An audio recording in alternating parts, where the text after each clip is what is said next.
Hey everyone, thanks for tuning in to learn a little bit more about the Pulse USA cover crops.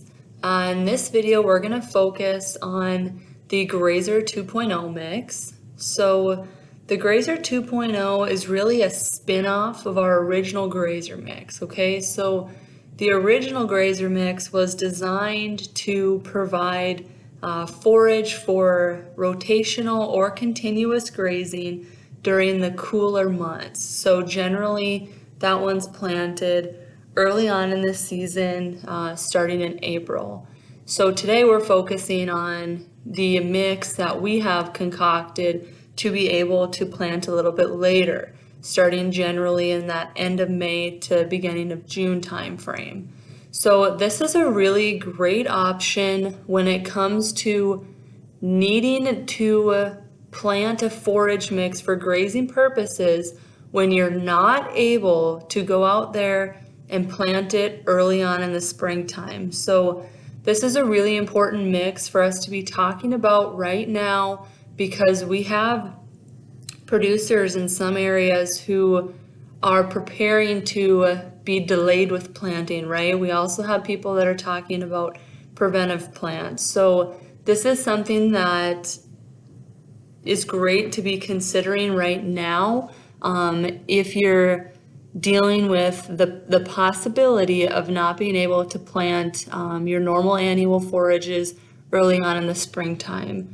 So the Grazer 2.0 mix, this is just a picture of the different seeds in the mix here. So I'll walk you through it a little bit. The components of it are 13% cowpea, 10% German millet, 13% white proso millet, 3% radish, 30% soybean, which is a non-GMO type, 10% sorghum Sudan grass hybrid, 8% forage sorghum BMR, 10% Sudan grass, and 3% purple top turnip.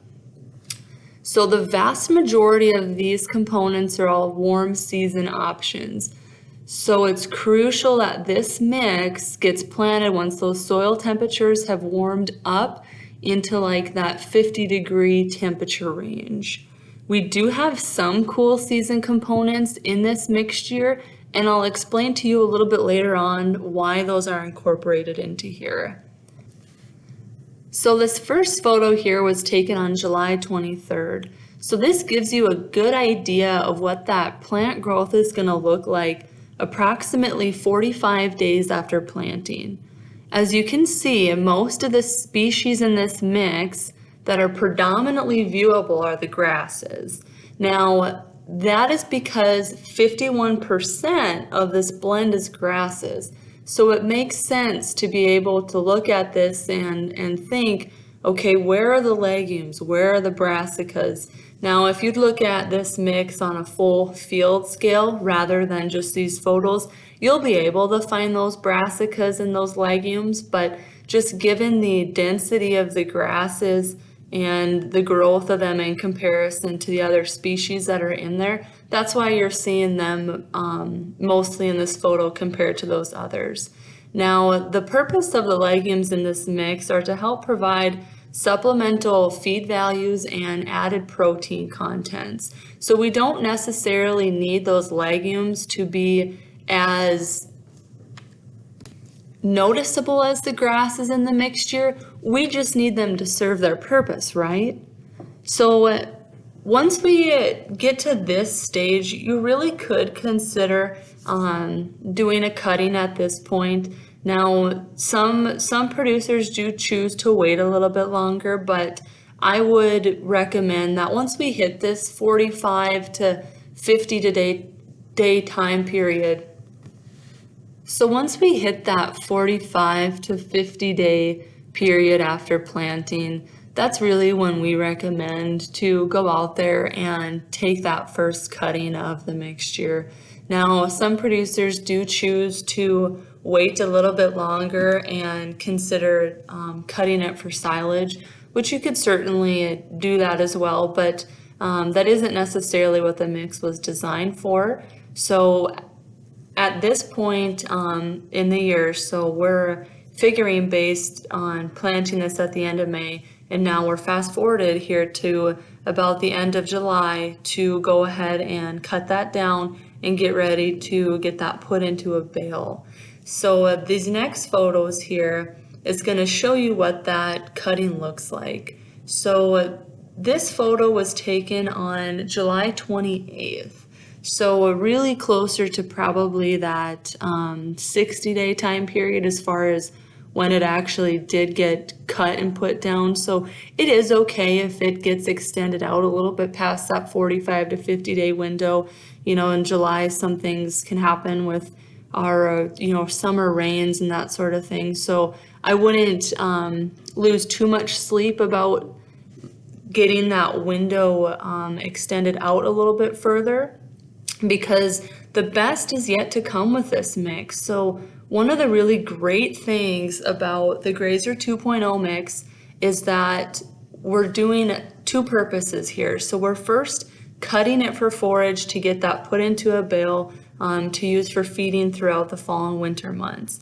Now, the other part of this mix is the grazing aspect. So this is really important. And this is what's going to help you to be able to still feed those bales in the fall and winter, but maybe you can cut back on the amount that you're needing because you're going to have this acreage or this parcel of land that you can be grazing your cows on too. So we do see a lot of producers planting this mix generally pretty close to their yard.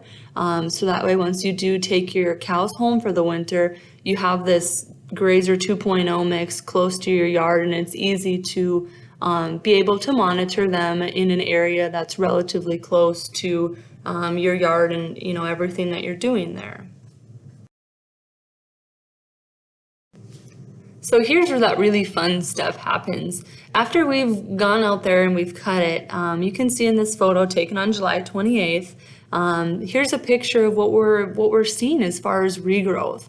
So you can see that those grass stems have been severed. Now, if you get some summer rains or even some of those early fall rains, you're definitely going to see some of these grasses start to come back to life, especially if they hadn't hit the reproductive stage of their life, if they remain vegetative during that time period of growth until you cut it, which generally is going to happen as long as you're cutting in that 45, 50-day time period. So this was cut around that 60-day time window. So we did end up seeing regrowth on these grasses. So that tells me that most of those grasses out there hadn't made it fully onto the reproductive side of their life, which allowed them to be able to regrow and provide some added forage for that grazing period. So when we look at this mix early on in the season, and we didn't notice much of those brassicas, much of those legumes. Well, now after we've cut off those grasses, we've cut off all of those species that are providing such an abundance of forage and canopy to the soil that it kind of shades out some of these things like the radishes and the turnips in the mixture. So now is the time for them to shine, right? So you're gonna see after that mix gets cut that those brassicas are going to have an opportunity to start put on some more growth. So they've got a good start, but now they're really getting ready to rock and roll. Now here we're looking at some slides that I was referencing as far as those grasses remaining mostly in that vegetative stage. So if you look at this photo here, now this is just on the opposite side of where the Grazer 2.0 mix was cut down to be put into bales. So this is what that mix looked like while the other half of it was cut down. So as you can see, you don't see a whole lot of seed heads out there. So that's what's telling me that most of those grasses were still in that vegetative stage, which allowed us to end up seeing that nice regrowth on that parcel that was cut later on in the year, in that August, September, October timeframe. So you're probably asking yourself right now, well, why would you leave the other half of that parcel or this acreage left uncut? So this was strictly a demonstration plot. We worked with a seed producer to be able to put in some different cover crop plots to serve as a demo for area farmers and ranchers to just come and look at them throughout the course of the year and get an idea if this was something that they would like to try and incorporate on their farm or ranch. So the flip side of all of these different grazing mixes is going to turn into something that's completely different but very relative. So we're looking at the wildlife side of things now. So on this area that we left standing, we let that stand throughout the remainder of the fall and throughout the winter just to serve as a shelter for wildlife, whether that been deer coming through the plot, pheasant, rabbit, whatever it might have been. Mostly what we do see in these plots, or in this specific plot, was a lot of bird activity. So some of your game birds and really just a lot of pheasants. So now we've made it all the way out to the middle of August with this blend.